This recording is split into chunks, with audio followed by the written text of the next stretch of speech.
아멘. 다 같이 하나님은 왜 환난을 허락하시는가? 하나님이 우리 삶에 왜 어려움을 허락하세요? 잘 모르지요? 같이 우리 배우기 원합니다. 자, 고린도후서 1장 3절 말씀 같이 읽어보죠. 시작. 찬송하리로다. 그는 우리 주 예수 그리스도의 하나님이시요 자비의 아버지시요 모든 위로의 하나님이시며 우리의 모든 환난 중에서 우리를 위로하사 우리로 하여금 하나님께 받는 위로로서 모든 환난 중에 있는 자들을 능히 위로하게 하시는 이시로다. 아멘. 다시 찬송하리로다. 하나님을 높이려는 거예요. 하나님을 올려드리려는 거예요. 하나님을 찬양해라. 왜? 그분은 우리 주 예수 그리스도의 하나님, 우리를 위하여 이 땅에 예수님을 보내주시고, 아멘. 예수님 우리의 죄를 짊어지시고 대신 십자가에서 죽으시고, 내 생명보다 더 귀한 건 내 자식의 생명입니다. 부모님들 맞습니까? 그럼 자식들 생명이 얼마나 귀해요. 내가 자식 대신에 아플 수 있으면 내가 대신 아프기를 원하죠. 엄마의 마음이 그렇고 아버지 마음이 그렇지요. 하나님은 우리 인생들을 사랑하셔서 그 외아들 예수 그리스도를 이 땅에 보내주셨어요. 예수님은 우리를 위하여 대신 죄를 짊어지시고 십자가에서 죽으셨어요. 예수님을 보내주신 하나님을 우리는 찬양해야 되는 줄로 믿습니다. 예수님이 없으면 우린 지옥에서 영원히 사는 거예요. 얼마나 감사해요. 예수 그리스도의 하나님 우리 찬송해야죠. 두 번째 다 같이 자비의 아버지. 자비의 아버지. 자비라는 말은 불쌍히 여긴다 그 말이에요. 하나님이 우리를 불쌍히 여기셔서 왜? 죄 가운데 살면서 서로 미워하고 원망하고 싸우고 죽이고 사기치고 인생 정말 힘들고 피곤하게 살다가 그러다가 이 땅에서 배신당하고 어려움 당하고 고통 가운데 살다가 죽으면 지옥 간다 그 말이에요. 그러니까 얼마나 불쌍한 인생들이에요. 그러니까 이 자비의 아버지께서 우리를 불쌍히 여기시고 우리를 사랑하셔서 예수님 보내주신 거죠. 할렐루야. 그리고 그 자비의 아버지는 예수님을 보내주신 것뿐만 아니라 모든 위로의 하나님이시다. 모든 위로의 하나님이신데 이 말은 무슨 말이냐? 모든 위로, 우리의 모든 환난 중에서 우리를 위로해 주신다. 왜 우리 인생에 환난을 주셨느냐? 원래 하나님의 뜻은요, 에덴 동산이에요. 다 같이 에덴 동산. 에덴 동산은 거기는 배부르고 등 따숩고 바람 좋고 거기 좋은데요. 4월 되니까 좋지요. 봄이 되니까 좋지요. 여름에는 너무 더워. 겨울에는 너무 추워. 봄이 되니까 살만해요. 너무 좋지요. 인생 맨날 봄날이면 얼마나 좋겠어요. 인생에 여름날이 있고 겨울날이 있고 찬바람 불고 장 맞이고 인생에 어려움이 있다 그 말이에요. 에덴 동산에서 살면 너무 좋을 텐데 하나님은 왜 우리에게 어려움을 주시느냐? 죄를 지은 다음에 하나님이 에덴 동산을 쫓아내셨어요. 왜? 죄를 지었기 때문에 죄 가운데 살다가 죽으면 지옥 가니까 에덴 동산에서 배부르고 등 따스우면 누가 하나님께 나오겠어요? 그러니까 하나님이 어려움을 주신 거예요. 그래가지고 가시와 엉겅퀴가 나오게 하시고 에덴 동산을 추방시키셨어요. 그러니까 에덴 동산에서 쫓겨나니까 인생이 어렵다 보니까 하나님께로 나오는 거지요. 하나님께로 나와서 구원받는 거죠. 그래서 하나님은 모든 환난 가운데 우리를 위로해 주시는데 첫 번째 위로가 뭐냐?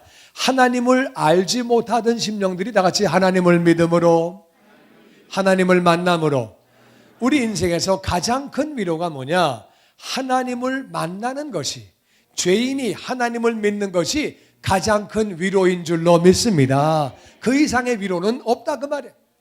죄악 가운데 살다가 지옥 갈 영혼이 어려움 가운데 환난 가운데 하나님을 만나면 그게 제일 큰 위로고, 두 번째는 그럼 하나님을 믿었는데 왜 또 그럼 어려움이 있느냐? 하나님을 어려움 믿는 가운데도 하나님은 우리에게 어떤 때는 어려움을 주세요. 어려움을 주시는데 하나님이 어떤 환난이 있더라도 우리를 다 같이 위로해 주시고 모든 환난 중에서 우리를 위로하신다는 거예요. 모든 환난이 뭐예요? 모든 환난은 모든 환난이에요. 그러니까 이제 어떤 환난이라도 위로하신다 그 말이에요. 그러니까 이제 위로가 뭐냐? 하나님을 알지 못하는 자는 하나님을 만나면 그게 첫 번째 가장 큰 위로죠. 할렐루야. 그러니까 하나님을 아는 사람은 뭐가 위로예요? 아들아, 딸아, 내가 너를 너무너무 사랑한다. 근데 네가 좀 잘못하는 게 있어. 그러니까 내가 너를 지금 때리는 거야. 너를 야단치는 거야. 그러면 우리가 내가 잘못된 걸 알고 내 잘못 때문에 하나님이 나를 때리시면 내가 그 참 감사하죠. 정말 감사하지. 내가 잘못 가고 있는데 아버지 엄마가 나를 안 때리신다. 그건 좀 문제가 있는 거죠. 내가 막 가고 있는데 싫은 소리도 안 하고 그냥 그러고 그냥 두면은요. 그러면 그건 뭐 그래? 그 아버지가 나를 사랑하지 않는 거죠. 그러니까 내가 잘못 갈 때 얻어맞는 게 사랑인데 그때 하나님이 위로해 주시는 거예요. 아들아, 네가 잘못했기 때문에 내가 너를 때린 거야. 그리고 끌어안아 주시니까 위로를 받는 거죠. 할렐루야. 어떤 때는요, 너는 잘못한 건 없어. 그런데 내가 너를 훈련시켜서, 너를 연단시켜서 내가 너를 사용하려고 그래. 그러니까 이제 운동선수가 막 열심히 하는 것은 감독이 우리 금메달 바라보자. 너 훈련 받을 때는 힘들지만은 금메달 바라보고 나가는 거야. 우리가 1등 바라보고 나가는 거야. 그러면 우리가 훈련 때 힘들어도 1등 바라보고 막 나가는 거죠. 힘들고 막 그냥 지치지만은 높은 걸 바라보고 나가는 거죠. 할렐루야. 하나님이 내가 너를 연단해서 사용하려고 그래. 너는 사명이 있거든. 내가 너를 사용하려고 그래. 그럼 위로를 주시면은 우리가 어려움 가운데도 힘이 난다 그 말이에요. 할렐루야. 모든 환난 가운데 우리를 위로해 주신다는 거예요. 아멘. 그래서 우리로 하여금 하나님께 받는 위로, 우리가 어려운 가운데 하나님께 위로를 받는 거죠. 그래서 하나님을 믿지 않는 자는 이 위로를 통해서 하나님을 만나게 되고, 내가 너를 너무너무 사랑해서 예수 그리스도를 보내주었다. 예수가 너를 위해서 대신 죽고 장사한 지 사흘 만에 부활했다. 이거를 가르쳐 주심으로 우리가 예수님을 믿게 되고 구원받는 게 가장 큰 위로고, 그 다음에 위로는 내가 너를 사랑해서 징계하는 거란다. 얼마나 감사해요. 날 사랑해서 때렸구나. 정말 지금은 어렸을 때는 부모님이 야단치시는 걸 잘 몰랐는데 나이 먹고 나서 보니까 그게 하나님 정말 부모님의 사랑이구나. 너무너무 감사하잖아요. 정말 감사하고 내 아는 사람이 이제 입양을 했는데, 미국에서 입양을 했는데 자기는 입양이 됐는데 아버지가 자기를 안 때리더래. 근데 자기가 낳은 애는 잘못하면 막 때리더래. 그러니까 자기는 얻어맞는 게 너무 부러웠대요. 그래가지고 잘못하면 때려야지 왜 나는 안 때리냐. 그래가지고 아버지한테 그랬대요. 아버지, 나는 왜 안 때리십니까? 너는 입양해 와서 너무 불쌍해서 못 때린다. 근데 내가 잘못되면 때리셔야죠. 그래, 근데 잘못하면 그래, 내가 어떻게 때리니 너를? 넌 너무 불쌍한데 거기다 때리까지. 그래도 잘못되면 때려야죠. 근데 불쌍해서 안 때린 거야. 그래도 잘못되면 때려야지 왜 안 때리십니까? 이 자식이 그만해 이제. 아버지 왜 나를 안 때리십니까? 그렇게. 그게 뭡니까? 그러니까 이 자식이 너 그러다 맞아. 때리시면 때려보세요. 때리세요. 탁 맞고 나서 얘가 감사하다. 나 맞았다 오늘. 야, 아버지 나를 사랑하신다. 얻어맞고 너무 좋은 거야. 너무 감사한 거야. 하나님이 나를 때리시면, 나를 사랑해서 때리시면 너무 감사하죠. 때린 다음에 안아주시고 할렐루야. 정말 감사하지요. 그리고 나를 연단시키시는 거 다 너무 감사한데, 우리는 그런 위로를 받은 다음에 그 하나님께 받는 위로를 가지고서 모든 환난 중에 있는 자들을 능히 위로하게 하시려고. 어렵지요? 내가 어려움이 있었거든요. 나도 몸이 아팠거든요. 나도 아파봐서 알아요. 너무 힘들지요? 근데 내가 이 아픔 가운데서 하나님의 음성을 들었어요. 내가 위로를 받았거든요. 당신도 하나님의 음성 듣고 위로받기를 원합니다. 내가 몸이 아파서 정말 너무 힘들었어요. 내가요, 재정적으로 너무 어려웠거든요. 진짜 먹고 살 돈이 없고요. 라면 살 돈이 없었어요. 너무 불쌍했거든요. 나는 어려운 사람의 처지를 알아요. 너무 힘들죠.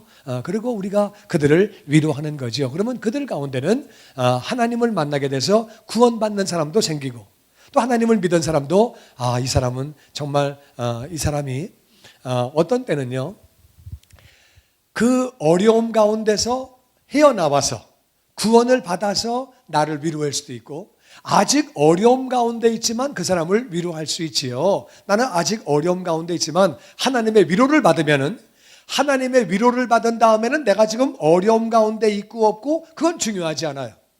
내가 어려움 가운데 있어도 남을 위로할 수 있다 그 말이에요.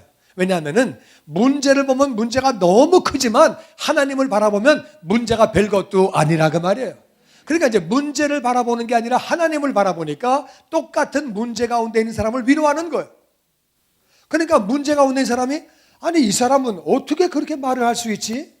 똑같은 문제 가운데 있는데 이 사람은 그냥 이겨내네. 그래가지고 이 사람은 위로를 받는 거고, 이 사람이 그 문제 가운데 있다가 해결을 받았으면은 또 해결받은 것 때문에 정말 예수 잘 믿으면 해결받나? 나도 따라가 봐야 되겠네. 그래 위로를 받는 거예요. 할렐루야. 그래서 우리에게 그렇게 하나님이 그 하나님께 받는 위로를 가지고서 모든 환난 중에 있는 사람을 위로하라고 그렇게 하시는 하나님이시기 때문에 우리는 하나님을 찬양해야 되는 줄로 믿습니다. 하나님은 예수님을 보내시는 하나님, 우리를 불쌍히 여기시는 하나님, 모든 위로를, 모든 환난 가운데 우리를 위로하시는 하나님이시고, 우리가 그 위로를 받은 다음에 다른 사람을 위로하게 하시고, 왜? 그 사람은 아직 하나님을 잘 모르니까 우리로 하여금 하나님을 대신해서 하나님의 편지가 되어서, 향기가 되어서, 대사가 되어서 그들을 위로하라고 하시는 그분이 얼마나 자비의 하나님이냐 그 말이에요.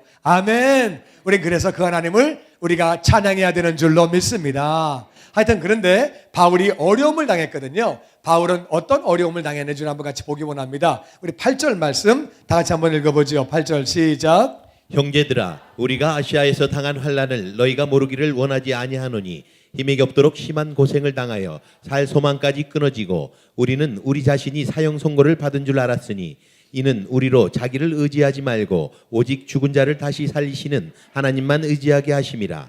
그가 이같이 큰 사망에서 우리를 건지셨고 또 건지실 것이며 이후에도 건지시기를 그에게 바라노라. 아멘. 사도 바울이요 아시아에서 어려움을 당했어요.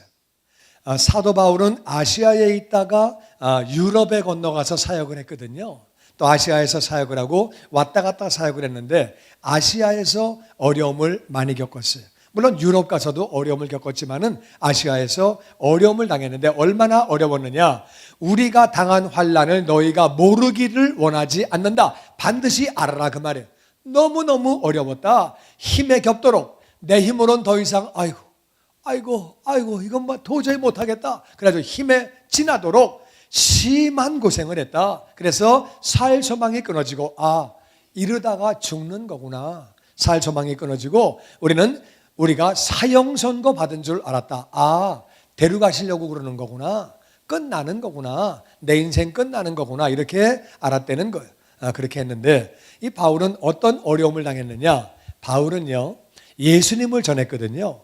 예수님을 전했더니 예수님을 전한다고 자기들은 이방신을 믿으면서 그렇게 다른 신을 믿으면서 예수님을 전한다고 그래가지고 돌로 쳐 죽였어요.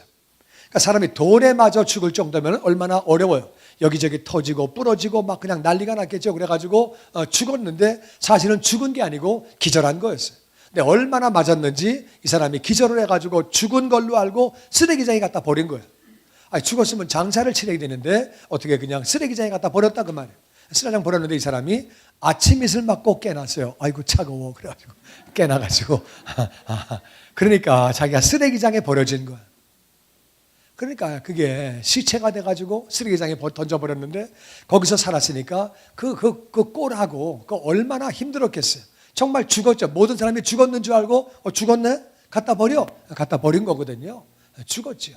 그래가지고 그렇게 하게 됐고 뿐만 아니라 이분이 배를 탔는데 배가 파손되게 됐어요. 배가 이제 이게 표류하는데 왜 표류가 됐냐면은 오늘날은 나침판이 있어요.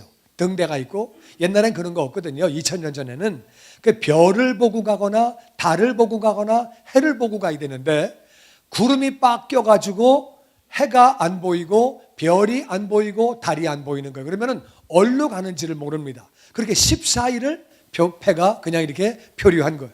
그러니까 죽나 보다. 먹을 음식도 다 떨어지고. 그러니까 이제 살 길이 없는 가운데서 14일을 그냥 떠내려가는데 해는 나오지 않고 계속 흐린 가운데 밤낮이 그렇게 구름이 깔려 있는 가운데에 어디로 가는지도 모르고 그냥 그렇게 갈 때에 얼마나 그들이 불안하고 우린 다 죽었구나. 그렇게 해가지고 그런 식으로 그가 배가 그렇게 표류됐다는 거예요. 뿐만 아니라 에베소에 가서 그랬거든요. 에베소 가니까 우상이 얼마나 많은지. 바울이 그랬어요. 우상 믿지 말아라. 우상을 섬기지 말아라. 살아계신 하나님을 섬겨라. 우상은 하나님이 아니다. 왜냐하면은 우상은 나무를 가지고 우상을 깎은 다음에 우상을 세워놓고 나무 깎은 거 자른 부분은 아궁이에다 뗀다. 아궁이에 떼는 게 무슨 하나님이냐 그게. 말이 맞지요? 잘 이해가 안 돼요? 반 잘라가지고 이렇게 나머지는 아궁이에 떼고 깎은 거는 아궁이에 떼고 나머지는 세워놓는데 아궁이에서 타는 게 무슨 하나님이냐 그게. 맞는 말 했거든요. 그랬더니 우상 장사하는 사람들이 저게네 비즈니스 망치네. 열받은 거예요. 그러더니 또 우상을 만드는 사람이 우리 공장 문 닫게 하네 저게. 그래가지고 사람을 동원시켜가지고 저놈이 우리 하나님을 지금 모독한다. 우리 신을 모독한다. 그러니까 에베소 온 주민이 나와가지고 바울 일행을 다 잡아가지고 원형극장으로 끌고 들어갔어요. 원형극장 끌고 들어갈 때는 때려 죽이겠다 그 말이에요. 사자의 밥이 되게 하고 장난감으로 이렇게 놔가지고 놀이개로 그렇게 이제 놀리고 사람을 죽이게 하는 건데 끌고 들어갔거든요. 막 성이 나가지고 막 죽여라 그럴 때 관중들이 성난 관중이 제일 무서운 거예요. 이성도 없고. 근데 이제 바울이 책임자거든요. 자기의 일행과 자기가 키운 제자들이 끌려 들어갔다 그러니까 내가 가야지. 가서 말을 해가지고 죽으면 죽고 살면 살고 내가 가려고 그랬더니 못 가게 막는 거예요. 가지 마라. 다른 제자들이 당신은 가지 마라. 당신 가면 일이 커진다. 당신 가지 말고 또 관원들이 가지 말아라. 공무원들이 가지 말라고 막 막는 거예요. 그래가지고 안 갔는데 거기에 이제 사무장이 공무원이 나와가지고 이럴 필요가 뭐 있냐? 이 사람들은 이 사람 뭐 자기 거 믿는 거고 우리 거 믿는 거지. 이게 이런다고 뭐 우리 신이 떨어지냐? 그렇게 해가지고 말을 잘해가지고서 하나님의 은혜로 거기서 살게 된 거예요. 성난군중 앞에 끌려가면 그건 죽는 거예요. 죽음 앞에까지 그렇게 가게 되는 어려움을 당했다고 그렇게 바울은 말하고 있습니다.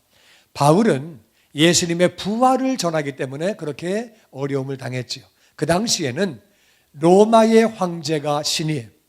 근데 진짜 하나님이 딴 데 있다고 그러니까 어려움을 주는 거고 예수님이 부활했다고 그러니까 예수를 안 믿는 유대인들이 바울을 미워했고 또 유대인들 가운데서도 예수를 믿어도 바울은 뭐라고 말했냐면은 오직 믿음으로 구원받는다. 행함으로 구원받는 게 아니라 믿음으로 구원받는다고 그랬는데 이제 하나님을 믿어도 예수님을 믿어도 행함이 있어야지. 무슨 말이야? 율법을 지켜야지. 그런 사람들이 바울을 미워하고 이방인들은 당연히 미워하고 그래가지고 많은 바울은 정말 어려움을 당했어요. 그래가지고 강도도 당하고 여러 가지 어려움을 당하고 여러 가지로 살 소망이 끊어지고 어려움이 있었다. 그런 가운데 자기는 또 몸이 아팠어요. 어딘지는 모르지만 말 못할 육체의 가시가 몸에 있었다고 그랬거든요. 정말 아픈 데가 있었어요. 그래가지고 아픔으로 그렇게 고생했어요. 그런데 그런 중에 하나님은 우리에게 하나님을 믿지 않는 사람들은 우리에게 하나님에게로 나오라고 어려움을 주시는데 믿는 우리에게는 왜 하나님은 우리에게 어려움을 주시느냐? 그 이유는 사형 선고를 받은 줄 알았다. 그 이유는 우리로 다 같이 자기를 의지하지 말고 오직 죽은 자를 다시 살리시는 하나님만 의지하게. 우리 인생에 왜 어려움을 주시느냐? 그 이유는 하나님을 믿지 않는 자들 자기 믿지 말고 하나님을 믿으라고. 왜? 자기 믿고 살면 지옥 간다 그 말이에요. 인생은 다 자기를 믿고 삽니다. 자기의 경험, 자기의 지식, 자기의 어떤 상식 이런 걸 믿고 결정을 하고 살아가는 거죠. 날 믿고 살아가는 사람은 나중에 죽으면 다 지옥 가는 거죠. 하나님을 믿어야 우리가 구원받는 줄로 믿습니다. 자기를 의지하지 말고 오직 죽은 자를 다시 살리시는 하나님, 예수님이 죽으셨는데 다시 살리셨다 그 말이에요. 이 땅에 죽은 자를 다시 살리시는 분은 하나님밖에 없으신 줄로 믿습니다. 어떤 종교도 죽은 자를 살리지 못하고 어떤 철학자도 어떤 정치가도 어떤 능력 있는 사람도 죽은 자를 살릴 수 없지만 하나님은 죽은 자를 다시 살리신다 그 말이에요. 아멘. 오직이란 말은 다른 길이 없다 그 뜻이에요. 하나님만이 우리를 다시 살리시는 거거든요. 예수님을 살리신 그분이 우리를 다시 살리시는 줄로 믿습니다. 그러니까 우리는 하나님만 의지하라고 인생의 어려움을 주시는 것. 그래서 하나님을 알지 못하는 자들은 하나님을 의지하라고 어려움을 주시는 거죠. 하나님을 믿는 사람은 왜 어려움을 주시느냐? 하나님을 믿는데도 불구하고 양다리 걸친 사람이 많아요. 하나님을 믿기도 믿지만 나를 많이 믿어요. 내 경험과 내 지식과 내 상식을 많이 믿는다 그 말이에요. 우리는 철저하게 하나님을 믿고 의지하는 자가 되시기를 주의 이름으로 축원합니다. 왜냐하면 우리가 어려움을 당할 때요, 어려움 당해보면은 우리가 알아요. 어려움 당해보면은 내가 아무것도 아니에요. 몸이 아파 보면은 내가 아무것도 아니라 그 말이에요. 중병 들면은 내가 인생이 아무것도 아니에요. 남을 빚보증 섰거나 사업이 어려워지거나 내가 파산하게 되면은 내가 아무것도 아니라 그 말이에요. 굉장히 능력이 많은 줄 알았는데 내가 별거 아니라 그 말이에요. 맞습니까? 우리가 자식이 엄청나게 어려움을 주면 우리가 깨닫게 돼요. 내가 정말 아무것도 아니구나. 우린 여러 가지로 우리가 어려움을 겪을 때, 환난을 당할 때 나를 의지할 수 없지요. 우리 몸이 안 아파도 3일만 금식해도 내가 별거 아닌 거 안다 그 말이에요. 3일만 금식해도 얼마나 힘들어요. 나 정말 아무것도 아니구나. 금식하면서 보면은 내가 별건 줄 알았더니 나 진짜 아무것도 아니구나. 아멘. 그래서 어려움을 왜 주시느냐? 나를 믿지 말고 하나님을 믿으라고. 할렐루야. 하나님을 믿으면 구원받고, 하나님을 믿으면 하나님을 기쁘시게 하고, 우리는 구원도 믿음으로 이루어지는 것이고, 성화도 믿음으로 이루어지는 것이고, 헌신도 믿음으로 이루어지는 것이고, 우리 사역의 열매도 믿음으로 이루어지는 것이고, 믿음으로 영광을 돌리지요. 할렐루야. 주님 말씀하시기를 믿으면 영광을 보리라. 하나님을 믿으면 우리가 영광을 보는 거예요. 아멘. 하나님은 왜 우리 삶 가운데 어려움을 주시느냐? 하나님을 의지하라고 우리에게 어려움을 주시는 거죠. 그러면 또 하나님은 우리 인생에게 우리가 어려움을 왜 주시는지 그걸 잘 알아야 돼요. 두 번째는 하나님은 우리에게 하나님의 위로를 받으라고. 오늘 우리 4절 말씀에 보면은 4절 다시 한번 봅니다. 4절 말씀에 다시 보시면 4절에 보면은 모든 환난 중에서 우리를 다 같이 위로하사 우리가 어려울 때에 하나님을 예배하면, 하나님의 말씀을 읽으면, 기도하면 하나님이 위로해 주시는 것. 아들아, 내가 너를 사랑해서 너에게 어려움을 준 거란다. 네가 교만해지고 네가 다른 거 하고 이래서 내가 너를 징계하는 거란다. 아니면 내가 너에게 사명이 있어서 이런 어려움을 주는 거란다. 이런 우리 위로를 받게 되는 거죠. 바울이요, 몸이 아파서 기도를 3번이나 했어요. 하나님이 아들아, 네가 너무 아는 게 많아서, 지식이 많아서 너 교만해질까 봐 내가 너 병 안 고쳐주는 거야. 근데 바울은 얼마나 감격했겠어요. 하나님이 나를 이렇게 사랑하시는구나. 할렐루야. 그러니까 하나님이 우리를 위로하시거든요. 모든 위로로 우리가 어려움을 당할 때 하나님께 나아가면, 예배를 통하여, 말씀을 통하여, 기도를 통하여 나아가면 하나님은 우리를 위로해 주시는 줄로 믿습니다. 이때 선택을 우리가 하는 거예요. 어려움이 올 때 하나님 정말 왜 이러시오? 나는 난 믿는다고 그렇게 했는데 나한테 어려움 주시고, 정말 뭐야? 예배 뭐야? 다 싫어. 말씀 읽으면 뭐다 싫어. 나 이제 됐어. 그만해. 1절만 해. 됐어. 다 귀찮아. 그러면 위로를 못 받는 거예요. 어려울수록 더 예배를 나가고, 더 하나님을 찬양하고, 더 말씀을 읽고, 더 기도하면, 하나님께 가까이 나아가면 하나님이 음성을 들려주시는 거예요. 할렐루야. 내가 너와 함께 있단다. 네가 아플 때 내 마음도 아팠단다. 내가 너를 사용하려고, 내가 너를 통해서 영광을 받으려고, 내가 너를 징계하려고 너에게 어려움을 주었단다. 더 큰 믿음을 주려고 내가 너에게 어려움을 주었단다. 그리고 이 어려움은 반드시 끝날 것이다. 내가 너로 하여금 승리하게 하고 내가 영광을 받을 것이다. 아멘. 우리에게 하나님이 고맙다, 정말 고맙다, 사랑한다 말씀하실 때 얼마나 우리 삶에 큰 위로가 됩니까? 하나님은 우리가 어려움 가운데 위로를 받으려는 거예요. 나는 저와 여러분이 환난 가운데 하나님을 믿는 것뿐만 아니라 위로하는 자가 되시기를 주의 이름으로 축원합니다. 그리고 위로로 끝나는 것이 아니라 우리는 어려움 가운데서 한 걸음 더 나아가서 다른 사람을 위로하는 거죠.